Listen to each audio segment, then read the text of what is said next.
The CEO I'd been quietly crushing on suddenly handed me a fountain pen. For a split second, my vision glitched, like a live stream overlay had been turned on in my head. A row of floating comments slid across my sight.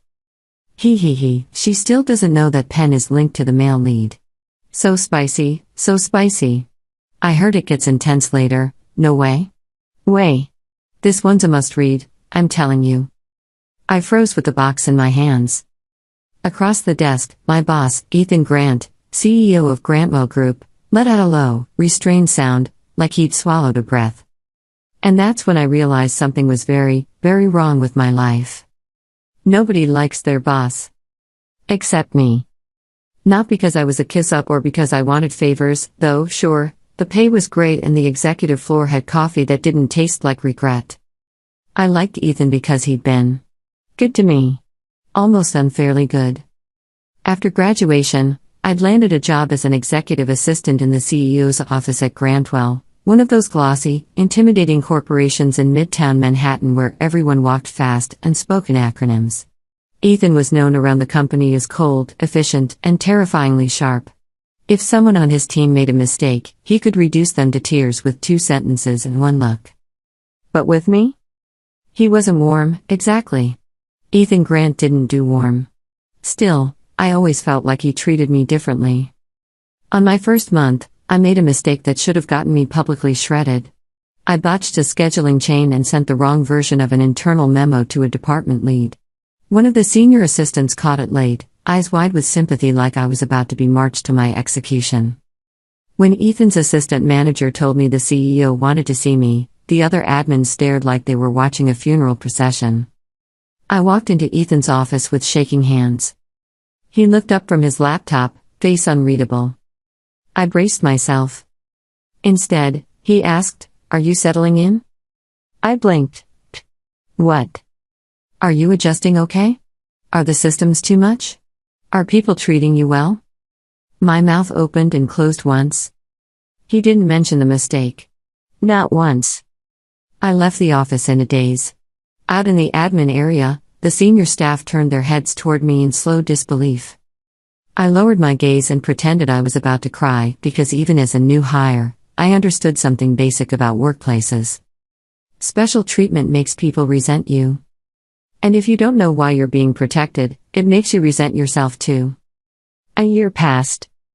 I learned every workflow, every preference, every quiet landmine of executive life. The other assistants got corrected harshly for the smallest things. I, somehow, always seemed to get guidance instead of humiliation. If I messed up, Ethan would ask one calm question and give one precise instruction, like he believed I could fix it, and like he'd already decided I was worth the effort.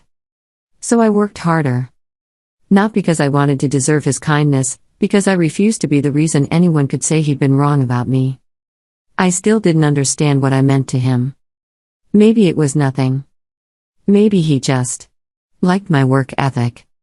Maybe he had a soft spot for rookies, under all that ice. Or maybe, just maybe, it was something smaller and more dangerous. A little fondness. A little interest. A little too long pause when our hands reached for the same folder. But I didn't let myself think too much. As long as I got to see him every day, sharp suit, controlled voice, that brief glance that felt like it could pin me to the wall, I told myself I was fine. High salary. Clean work. Great benefits. What did I have to complain about? Grantwell closed a massive deal that quarter, one of those everyone in the building hears about at contracts. Bonuses were announced. For the CEO's office, the bonuses would be handed out personally by Ethan.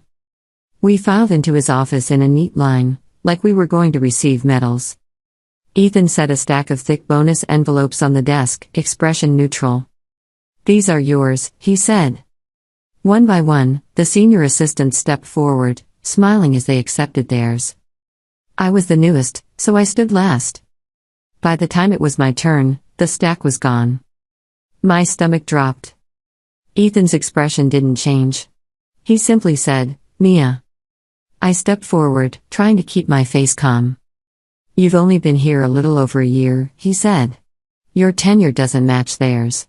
So I prepared something else." The senior assistants leaned forward, curiosity shining in their eyes. Ethan reached into his desk and set a midnight blue box in front of me. "Open it." I stared at it. A gift from the CEO sounded like a dream. In an office, it also sounded like a lawsuit. I lifted the lid.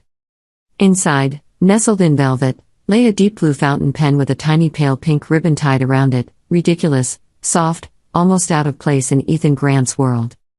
And then the comments flashed again, sliding across my vision like a live chat. "Oh my God, he gave her that? She still doesn't know it's linked. This is getting good. He's losing it and she hasn't even touched it." My entire brain short-circuited. Linked? I stood there, frozen, holding the box like it might explode. Ethan's voice cut through the buzzing in my head. "You don't like it?" More comments. "No, male lead is about to shatter. What if she rejects his gift? He's panicking inside, I swear. Girl, say you like it." I swallowed. "It's beautiful." I reached out, tentative, just to touch the pen's smooth barrel. The second my fingers brushed it, Ethan's breath hitched, an involuntary sound, controlled but unmistakable. His eyes flicked down for a fraction of a second, and the faintest flush rose at the edge of his ears. The assistant standing nearby looked confused, but nobody dared speak. I forced a smile like nothing had happened. "Thank you, Mr. Grant. I really like it." The chat exploded. "He felt that. She touched it and he reacted, oh my God. This is insane. She's going to figure it out soon." Ethan's jaw tightened as if he was holding something back. "Then take good care of it," he said quietly. "Don't waste my expectations." I nodded quickly. "Of course. I'll take excellent care of it." I had no clue where on earth he'd found a pen with a link to him. But I did know one thing now. My world was not normal. And whatever this strange overlay was, it seemed to be telling me the truth whether I wanted it or not. When we left Ethan's office, he walked fast, too fast, straight toward the hallway that led to the restrooms. The comments followed like they were watching a show. "He's fleeing to recover. Just one touch and he's already struggling? He's been holding it in for a year, I bet. She's going to have all the control now." My face went hot. Control? I stared down at the box in my hands like it contained a secret that shouldn't exist. Back at my desk, I set the box down, pulled the pen out, and carefully untied the ribbon. I ran a finger along the sleek barrel. Somewhere down the hall, Ethan made that same restrained sound again, faint, but real, like a breath he didn't want anyone to hear. I yanked my hand back like I'd been burned. Then I stared. I tested it again, barely touching the pen's clip. Another distant, muffled reaction. I felt a ridiculous rush of power and panic. The comments were practically cheering. "She's testing it. He can't hide it. This is the best trope. Girl, do not take that pen everywhere unless you're ready." I swallowed, trying to think like a rational adult in a rational office, instead of a character in whatever bizarre romance universe I'd apparently wandered into. Then someone's shadow fell across my desk. Chloe Yu, my least favorite coworker, snatched the pen right out of my hand. She held it up, unimpressed. "It's just a pen," she said. "Not even that expensive looking. I don't get why the CEO would give you this." My heart lurched. Because if she was holding it. The comments snickered. "Relax. It only responds to her. Male lead planned this. Even if someone else touches it, it won't trigger anything. He's not stupid." Still, I stepped forward fast. "Give it back." Chloe tilted her head, examining it. "Wow. You're really protective. Mia, do you have a thing for the CEO?" Her voice wasn't quiet. Heads turned. People pretended not to listen while absolutely listening. My face ignited. "That's not, don't be ridiculous." Behind me, Ethan's voice arrived like a cold front. "What are you discussing?" I turned. Ethan stood there, expression dark, eyes fixed on Chloe's hand. Chloe immediately smiled, sweet as syrup. "Oh, Mr. Grant, I was just looking at Mia's pen." She got a little defensive. Ethan's gaze sharpened. That belongs to her. Chloe's smile twitched. You don't take someone's property without asking, Ethan said calmly. Give it back. The office went silent. Chloe's fingers tightened, then she forced a laugh and handed it over. I took it, then added, far too brightly, thanks. I'm keeping it in the box from now on. It's a bonus gift. I'm really careful with my things. Chloe's eyes flashed with annoyance. Ethan looked at me for a long beat, like he was reading 10 layers under my words. Then he turned and walked back into his office. And I had the strange, unsettling feeling that he was even more tense than before. The comment sighed dramatically. She's being polite, but he wants her to mean it. He's jealous and pretending he's not. When is the plot going to speed up? That night, I sat on my couch in my tiny apartment in Queens, the box on my coffee table. The pen lay inside like a sleeping secret. I was afraid to touch it again. What if Ethan was in the middle of something important? What if I distracted him? The overlay, of course, had no such sense of boundaries. He's at home. He's fine. Touch it. Touch it. Touch it. I pressed my lips together and lifted the pen carefully. The second my hand closed around it, my phone rang. Ethan. I almost dropped the pen. I answered, trying to sound normal. Hello, Mr. Grant? His voice came through controlled, too controlled. What are you doing? I stared at the pen in my hand. Looking at the pen, I admitted. A pause. The faintest edge of strained amusement. Please don't. Use it right now. Use it? It's sensitive, he said, and the word sounded like it had too many meanings. The ink system is temperamental. If you press too hard, it leaks. The comments cackled. He's trying so hard to be professional. Temperamental. Sir. She's holding it and he's losing it. This is peak slow burn. I cleared my throat. Okay. I'll be careful. Another pause, then his voice turned practical. There's a document I need you to finalize. I sent it to your email. I already finished it, I said automatically. I can bring it in first thing. Good, Ethan said, quieter. Then. Come to my office tomorrow. My heart stuttered. Okay.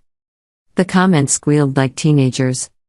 No overtime, and he wants her in his office tomorrow. He's down bad. He's done for. I set the pen back into the box like it was evidence and tried to pretend my life was normal. It didn't work. The next morning, I walked into the executive floor with the finalized paperwork in hand. Ethan's office door was shut.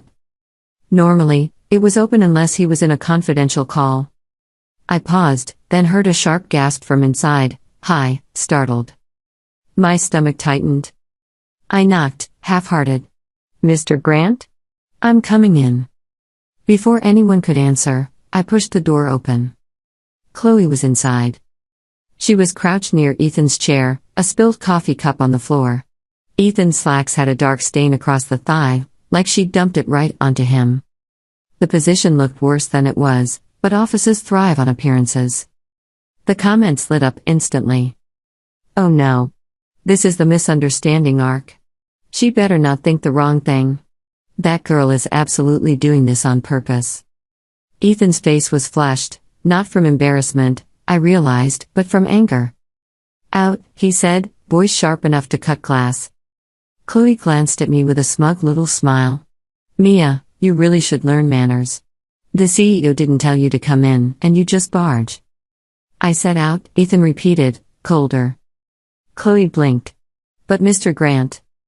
Now. Chloe stood slowly, glaring at me like this was somehow my fault, then swept out of the office. I stepped forward and placed the file on Ethan's desk. This is the document from last night. It's ready. Ethan's eyes flicked to it, then back to me. You didn't misunderstand? I held his gaze, calm. I saw spilled coffee. Something loosened in his shoulders, subtle but real. Good, he said quietly. Leave the file. I'll review it. I hesitated, then nodded. Okay. As I turned to go, Ethan stood, looking down at the stain on his clothes like it offended him on principle, and disappeared into the small adjoining lounge to change. Behind me, the comments groaned. He's relieved she didn't misunderstand, but he's still suffering. Why won't he just confess? Slow burn is killing me. I reached the door. Then I stopped. Without thinking too hard, I slid the fountain pen from my chest pocket, where I tucked it like a talisman, and wrapped my fingers around it. My heart pounded. I walked back toward the desk, uncapped it, and leaned over the document. Ethan reappeared in the doorway of the lounge, shirt off, tie loosened, hair slightly damp from washing his hands or splashing water on his face. He froze when he saw the pen in my hand. His eyes went wide, then immediately narrowed, like he was trying to regain control of his own body through sheer will. "Mia," he said, voice rougher than usual. "What are you doing?" I blinked, suddenly too aware of his bare shoulders, the clean lines of his torso, the way he stood like he was bracing for impact. There's a place I need to sign," I said quickly. "On the last page." Ethan took one step forward, then stopped himself. "Don't use that pen." I stared. "Why?" "Use the gel pen on my desk," he said, too fast. "Please." I nodded like a good employee. But my eyes drifted to his face, to his ears that had turned unmistakably red. He shut his eyes briefly, like he was embarrassed to exist. "I'm sorry," Ethan murmured. "You shouldn't have to see me like this. I'm not some kind of creep." The comment screamed. "He's confessing. He's actually confessing. Girl, push him." I tilted my head, letting my voice soften. "Mr. Grant. You care a lot about that pen." Ethan's throat moved. "I just want you to value it." "Do you?" I asked, stepping closer. "Or is there something you aren't telling me?" He didn't answer. So I raised the pen between us, holding it up like evidence. "Ethan," I said, and watched him flinch at his first name. "What did you do?" His eyes widened, then he exhaled like he'd been holding his breath for a year. Before he could speak, the office door opened again. Chloe's voice chirped, too loud. "Mr. Grant, I brought you a fresh shirt." She stopped. Her gaze darted between us like she'd just walked into a scene she couldn't control. I turned, annoyed. "Chloe. Out." Ethan's eyes cut to her. "Leave." Chloe's jaw tightened. "I'll go. But she should go too. You're the CEO. She shouldn't be alone with you." Ethan's patience snapped. "Go." Chloe left, slamming the door behind her. The lock clicked. And then Ethan closed the distance between us in one decisive step. The lounge smelled faintly like clean linen and expensive cologne. Ethan's hand closed over mine, over the pen, gentle but firm. His voice dropped to a whisper near my ear. "Do you like the gift?" I swallowed. "You mean the pen?" "You know what I mean," he said softly. I leaned back just enough to look at him. "The pen is linked to you." Ethan went still. Then he nodded once, like admitting it cost him something. "Yes." My pulse hammered. "If you touch it," he said, voice barely audible, "I feel it. Not physically, just all at once. Like my body forgets how to be calm." The comments lost their minds. "Say it. He said it. He actually said it. This is the reveal." I stared at him, stunned. Ethan's gaze held mine, steady and helpless all at once. "Help me," he said quietly. "Please."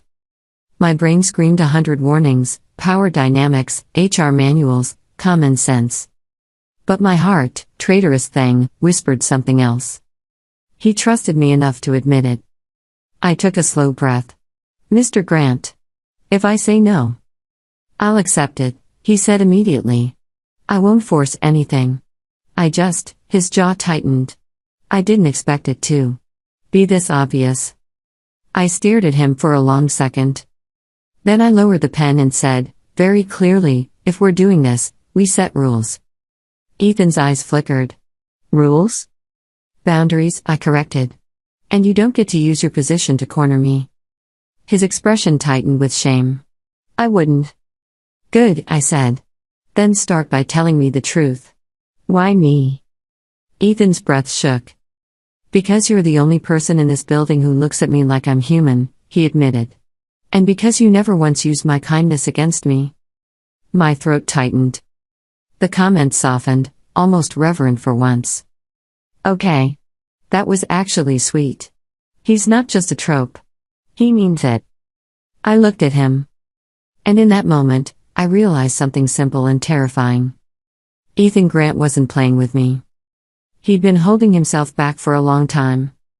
After that, everything changed. Not loudly. Not dramatically. Quietly. In the break room, Chloe cornered me with a tight smile. So, she said, voice syrupy. What exactly is going on between you and the CEO? I filled my mug with water and didn't look up. Nothing that concerns you. Chloe's expression sharpened. You're just an assistant. He doesn't even notice you most days. I sipped my water. Then why are you so angry? Chloe's smile cracked. The comments were furious on my behalf, as if they'd been waiting for this. She's projecting. She's jealous. Mia, don't waste your energy. I didn't. I walked away. Later that evening, I got into the elevator to head down to the lobby. Halfway, the doors opened and a man stepped inside, Gordon Walsh, a senior HR manager. Late 40s. Loud tie. Too much cologne. The kind of guy who stood a little too close even when there was space. Usually, the elevator at 5:30 was packed. Today, it was just me and him. The comments immediately tensed. Oh no. This guy's bad news. Stay alert. Gordon smiled. Working late again? I kept my tone neutral. Just heading out. He leaned closer. You must be very valuable to the CEO. I didn't respond. His gaze slid over me in a way that made my skin crawl. A pretty girl like you, how do you not have a boyfriend? I stepped back toward the corner. He reached out like he was going to touch my arm. Before he could, the elevator chimed. The doors opened on the lobby level. And Ethan Grant was standing there, as if he'd been waiting. Gordon straightened instantly, turning polite. Mr. Grant. Ethan's eyes were dark, locked on Gordon's hand. Walsh, Ethan said flatly. Step out. Gordon blinked. Sir? I need to speak with Mia, Ethan said. Alone.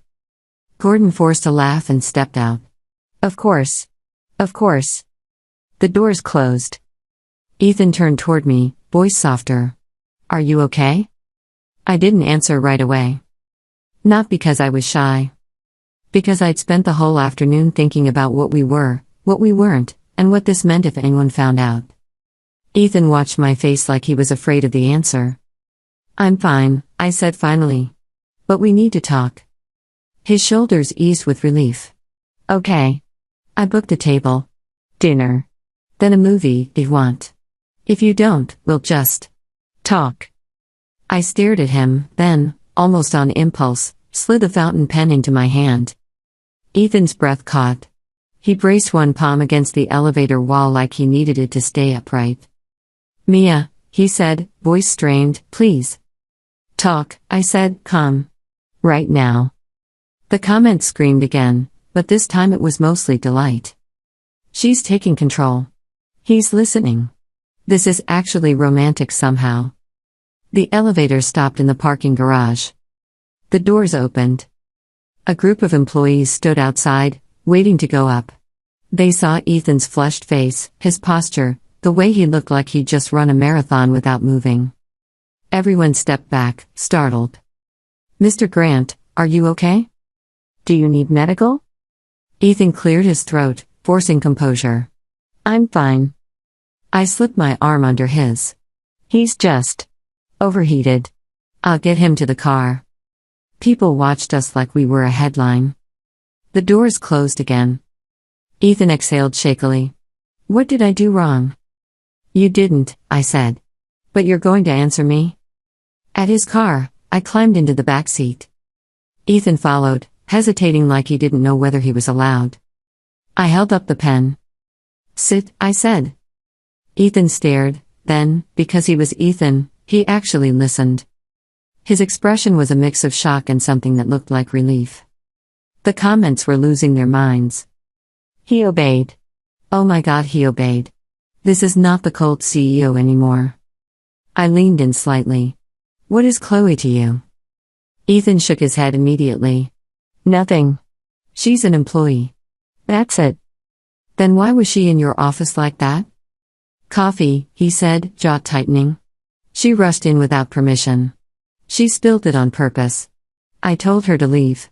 She refused until you came in. I studied his face. He didn't flinch from the truth. He didn't dodge. Good. I tapped the pen lightly against my palm. And the pen? Why did you give it to me? Ethan's ears reddened. Because I wanted you to have something that was mine. I stared. He swallowed. Not like property. I mean, something meaningful. Meaningful, I repeated, unimpressed. Ethan's mouth twitched. I'm not good at this.